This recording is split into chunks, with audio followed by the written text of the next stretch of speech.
నమస్తే నాగేశ్వర్ కార్యక్రమానికి స్వాగతం. నేను రవిశంకర్ బిళ్ళ. ప్రొఫెసర్ గారు మనతో జాయిన్ అయ్యారు. నమస్తే నాగేశ్వర్ గారు. ఇరాన్ అణు కేంద్రాలపై అమెరికా బాంబుల వర్షం కురిపించింది. ఫోర్డో, ఇస్ఫహాన్ అండ్ నతాంజ్ అణుక్షేత్రాలపై దాడి చేసింది. ట్రంప్ ప్రకటించారు సార్, దాడుల తర్వాత ఇరాన్ అణు కార్యక్రమాన్ని నాశనం చేశాము అని చెప్పేసి. సో ఇరాన్పై దాడి చేసిన అమెరికా తన లక్ష్యాల్ని సాధించిందా అంటే ఏం చెప్తారు? అంటే మీరు అన్నట్లు అమెరికానేమో క్లెయిమ్ చేసుకుంటుంది, అంటే ఇరాన్ న్యూక్లియర్ ప్రోగ్రామ్ ఇక ముందుకు సాగదు, మేము పూర్తిగా ధ్వంసం చేశాము, అందువల్ల ఇరాన్ న్యూక్లియర్ ఫెసిలిటీస్లో కీలకమైన ఫోర్డో, నటాంజ్, ఇస్ఫహాన్ ఈ మూడు కూడా చాలా కీలకమైనవి, మూడింటిని కూడా అంతం చేశామన్నది అమెరికా వాదన. కానీ దీనిపైన భిన్నమైన కథనాలు, భిన్నమైన అంచనాలు ఉన్నాయి. అసలు ముందుగా అసలు తాము అణుబాంబే తయారు చేయడం లేదు అన్నది ఇరాన్ వాదన. ఇప్పుడు మాదంతా శాంతియుత అవసరాల కొరకే అణు పరిజ్ఞానాన్ని వాడుతున్నామన్నది ఇరాన్ వాదన. ఇరాన్ వాదన ఎంత నిజమో, అమెరికా వాదన ఎంత నిజమో మనకు తెలియదు. కానీ America direct intelligence Tulsi Gabbard అది యుఎస్ సెనేట్ కమిటీ ఇంటెలిజెన్స్ కమిటీకి ఇచ్చిన నివేదికలు, అంటే అమెరికన్ పార్లమెంట్కి ఇచ్చినటువంటి వాంగ్మూలంలో అమెరికన్ ఇంటెలిజెన్స్ అంచనా ప్రకారం ఇరాన్ అణుబాంబు తయారు చేయడం లేదు అని ఎవరు సర్టిఫై చేశారు? US director of national intelligence certify చేశారు. తర్వాత Iran nuclear non proliferation treaty member ఎన్పిటిలో సభ్యదేశం చెందినటువంటి అణు సదుపాయాలు, న్యూక్లియర్ ఫెసిలిటీస్ అన్నీ కూడా నిరంతరం ఇంటర్నేషనల్ ఆటమిక్ ఎనర్జీ ఏజెన్సీ పర్యవేక్షణలో ఉంటాయి. ఐఏఈఏ ఇది అమెరికా ఇన్ఫ్లుయెన్స్లో నడిచే nuclear watch dog. So IAEA ప్రతి రెగ్యులర్గా ఇన్స్పెక్షన్లు చేస్తూ ఉంటుంది. ఐఏఈఏ ఇన్స్పెక్షన్లు చేస్తున్న సమయంలో అసలు రహస్యంగా అణుబాంబు సాధ్యమవుతుందా అని, ఎందుకంటే అణుబాంబు సాధ్యం కావాలి అంటే అదేదో చిన్న రూమ్లో సీక్రెట్గా అణుబాంబులు తయారు చేయలేరు. యురేనియంను ఎన్రిచ్మెంట్ చేయాలి. ఇప్పుడు దాన్ని 90% స్థాయికి ఎన్రిచ్మెంట్ చేస్తే దాన్ని వెపన్ గ్రేడ్ ఫిసైల్ మెటీరియల్ అంటారు. అంటే అణు విచ్ఛిత్తికి, న్యూక్లియర్ ఫిషన్కు కావలసినటువంటి స్థాయిలో ఆ యురేనియం, ఆ ఫ్యూయల్ అనేది తయారవుతుంది. దాన్నే 90% ఎన్రిచ్మెంట్ అంటారు. సో ఇప్పటి వరకు ఇరాన్ దగ్గర 60% వరకు ఎన్రిచ్ చేసిన యురేనియం ఉంది అని. ఈ 60% కూడా న్యూక్లియర్ పవర్ అవసరాలకు మించింది. మరి ఎందుకు తయారు చేస్తుంది అనేది ప్రశ్న.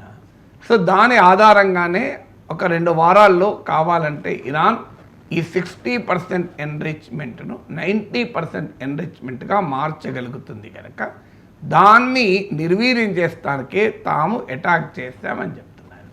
సో కానీ ఇదే రకమైన వాదన గతంలో ఇరాక్ పైన యుద్ధం చేయడానికి అమెరికా వాడింది. అమెరికా చేస్తున్న వాదన Iran is the number 1 state exporter of terrorism అని అమెరికా నిన్న వ్యాఖ్యానించింది. అమెరికా పైన జరిగిన తీవ్రవాద దాడుల్లో ఇరాన్ ఉందా? అమెరికా పైన జరిగిన తీవ్రవాద దాడుల్లో ముఖ్యుడైన ఒసామా బిన్ లాడెన్ ఇరాన్లో దాక్కున్నాడా? ఒసామా బిన్ లాడెన్ పాకిస్తాన్లో దాక్కున్నాడు. మనకందరికీ తెలిసింది Pakistan is the number 1 state sponsor of terror.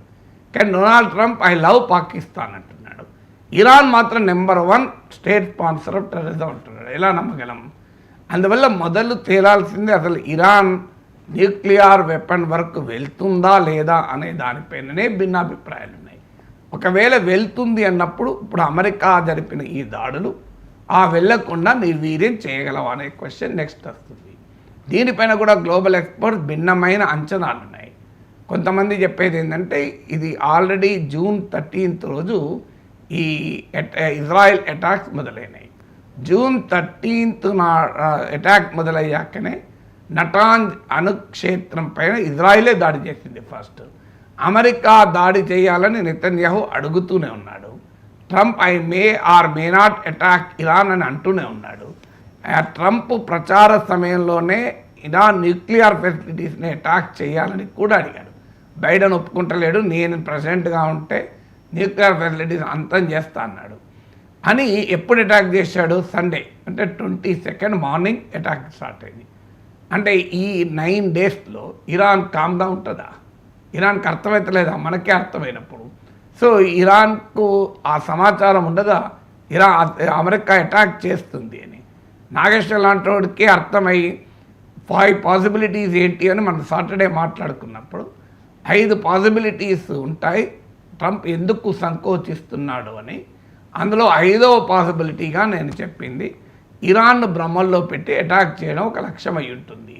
Iran ఏమో ట్రంప్ దాడి చెయ్యడు అనే భావనలో ఉంటే ఈలోగా వచ్చి ఇరాన్ న్యూక్లియర్ ఫెసిలిటీని అటాక్ చేయవచ్చు అని 5వ పాసిబిలిటీగా నాగేశ్వరే చెప్పగలిగినప్పుడు ఇరాన్కి అర్థం కాదా? అందువల్ల ఇరాన్ ముందుగానే ఇక్కడ నుంచి కీలకమైన న్యూక్లియర్ అసెట్స్ను మరో రహస్య స్థావరానికి తరలించింది అని కొంతమంది ఎక్స్పర్ట్స్ భావన. అందువల్ల Fordow nuclear site even satellite images ఆధారంగా కూడా ఇంటర్నేషనల్ మీడియా చెప్పేది ఏంటంటే ఈవెన్ 19th రోజే అంటే 22nd మన ఇండియన్ టైం 22nd అటాక్ జరిగింది. 19th రోజు 20th రోజు కూడా ఫోర్డో న్యూక్లియర్ సైట్ మధ్య ట్రక్స్ మూమెంట్, ఫోర్డో న్యూక్లియర్ సైట్లోకి అనేక ట్రక్స్ వెళ్ళాయి. ఈవెన్ 1 కిలోమీటర్ డిస్టెన్స్లో కూడా ట్రక్స్ కనిపించినట్లు శాటిలైట్ ఇమేజెస్ చెప్తున్నాయి. అంటే ఫోర్డో న్యూక్లియర్ సైట్లోకి సాధారణంగా ఉండే యాక్టివిటీ కన్నా ఎక్కువ యాక్టివిటీ ట్రక్ మూమెంట్ ఉంది అని. దీన్ని బట్టి అంచనా ఏంటంటే బహుశా ఇరాన్ కీలకమైన సెంట్రిఫ్యూజెస్ అంటారు, అంటే ఈ న్యూక్లియర్ ప్రాసెస్లో వాడేది, అలాగే ఎన్రిచ్డ్ యురేనియం 60% వరకు ఎన్రిచ్ చేసిన యురేనియంను ఇతర ప్లేస్లకు తరలించింది అని. సో 60% ఆఫ్ శుద్ధి చేసిన యురేనియంను ఇతర ప్లేస్లకు కనుక ఇరాన్ తరలించి ఉంటే అమెరికా చెప్పిన లక్ష్యం నెరవేరదు. ఎందుకంటే దాన్ని మరో రహస్య స్థావరంలో మళ్ళీ ఎన్రిచ్మెంట్కు వెపన్ గ్రేడ్ ఎన్రిచ్మెంట్కు పోవచ్చు. ఈసారి అయితే ఇరాన్ ఇక చర్చలకు కూడా అవకాశం లేదంటుంది. ఇప్పుడు అమెరికా దాడి తర్వాత ఇరాన్ ఇక అణుబాంబు తయారీ గతంలో అటువైపు వెళ్ళకపోయినా ఇప్పుడు ఖచ్చితంగా వెళ్తుంది. ఎందుకంటే ఇరాన్కి అర్థమైంది అణుబాంబు ఉంటే తనను ముట్టుకోరని. ఎందుకంటే నార్త్ కొరియాను ముట్టుకుంటలేడు కదా. కిమ్ పైన ఇంత మాట్లాడినా సింగపూర్కి వెళ్ళి కిమ్తో కరచాలనం చేశాడు ట్రంప్ తప్ప మాట్లాడతలేడు కదా.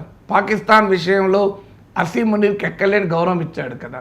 సో నార్త్ కొరియా పాకిస్తాన్ల అనుభవం చూశాక ఇరాన్కి ఏమనిపిస్తుంది, నా దగ్గర కూడా అణుబాంబులు ఉంటే అమెరికా నా జోలికి రాదు అని. అంతకుముందు అణుబాంబులు తయారు చేశారు అని అమెరికా చేసే ప్రయత్నంలో ఉన్నారని అమెరికా అంది, మేము చేయడం లేదని ఇరాన్ అంది. నేను అమెరికా వాదన ఇరాన్ వాదన దేన్ని ధృవీకరించడం లేదు. కానీ ఒకవేళ గతంలో చేయకపోయినా ఇప్పుడు మాత్రం చేస్తారు. ఎందుకంటే ఇప్పుడు ఇక ఇంతదాకా జనక వాళ్ళకి అనుభవం కనబడుతుంది కదా. అంటే ట్రంప్ యాక్షన్స్ లక్ష్యాన్ని సాధించకపోగా అపోజిట్ రిజల్ట్ ఇస్తుంది. అంటే ఇరాన్ అణుబాంబు తయారు చేయకుండా ఆపుతానని దాడి చేసింది, వాస్తవంగా ఇరాన్ అణుబాంబు తయారీకి కారణమవుతుంది. ఎందుకంటే ప్రెసిడెంట్ ఒబామా ఉన్నప్పుడు ఇరాన్తో కుదుర్చుకున్న న్యూక్లియర్ డీల్ వల్ల ఇరాన్ న్యూక్లియర్ ప్రోగ్రాం ఆగింది. వాస్తవానికి ట్రంప్ ఆ న్యూక్లియర్ డీల్ నుంచి ఏకపక్షంగా వైదొలిగిన తర్వాతనే ఇరాన్ న్యూక్లియర్ యురేన్ ఎన్రిచ్మెంట్ 60% వరకు పెంచింది. అందువల్ల ఇప్పుడు ఈ దాడితో ఇక ఇరాన్ ఎవరి మాట వినే ప్రసక్తే ఉండదు. అందుకే న్యూక్లియర్ నాన్ ప్రొలిఫరేషన్ ట్రీటీ ఎన్పిటిలో కూడా మేము ఉండము అంటుంది. అంటే ఎన్పిటిలో కూడా ఉండకపోతే international atomic energy agency inspection ఉండవు, ఆబ్లిగేషన్లు ఉండవు. అంటే ఐఏఈఏ ఇన్స్పెక్షన్ ఉండగానే ఇరాన్ సీక్రెట్గా న్యూక్లియర్ బాంబ్ తయారు చేయడానికి వెళ్తే ఇప్పుడు ఐఏఈ ఇన్స్పెక్షన్ లేకపోతే ఇంకా ప్రాబ్లం లేదు కదా.